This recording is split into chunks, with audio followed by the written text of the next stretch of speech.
pour dire pourquoi je ne participerai pas au vote, ainsi qu'une grande partie du groupe. Pourtant, vous savez, la tradition du groupe RDSE qui est de toujours prolonger le débat et permettre d'échanger avec la capacité, justement, de franchir un pas supplémentaire et de préparer l'avenir.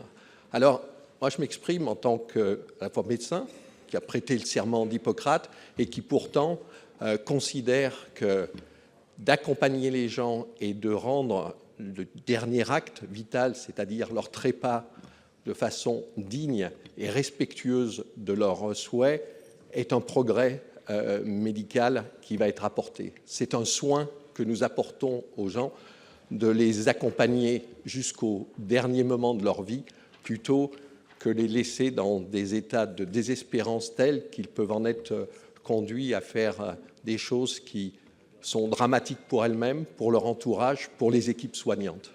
Donc c'est pour toutes ces raisons que nous étions intervenus pour essayer de faire évoluer cet article 2.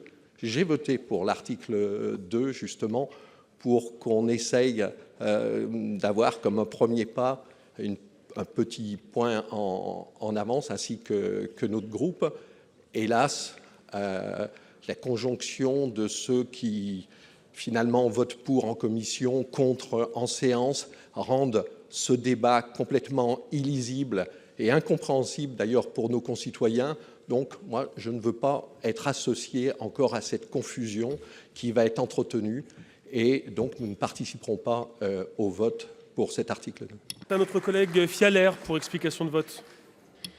Oui, Monsieur le Président, moi aussi je regrette finalement l'issue de ce qui aurait dû être un débat qui aurait pu enrichir ou amender un texte.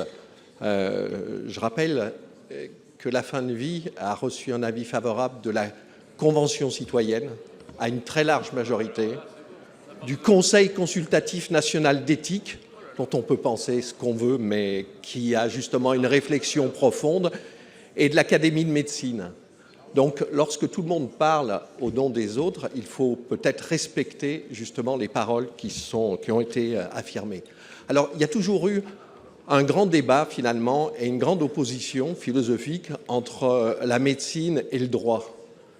Le droit, il est dans le dire, les spéculations, et la médecine est dans le faire. D'ailleurs, chaque tuyau de médecine se termine par une conduite à tenir. Et là, ce que je regrette, c'est qu'on ait privilégié finalement les spéculations intellectuelles, philosophiques, spirituelles, plutôt qu'à justement l'humanisme, c'est-à-dire la réalité d'un être humain de demande qu'il faut savoir écouter. Donc pour toutes ces raisons, eh bien, je trouve que c'est un gâchis, que le Sénat s'honore pas de ne pas être capable de maintenir un débat prolongé sur une question aussi fondamentale que la fin de vie.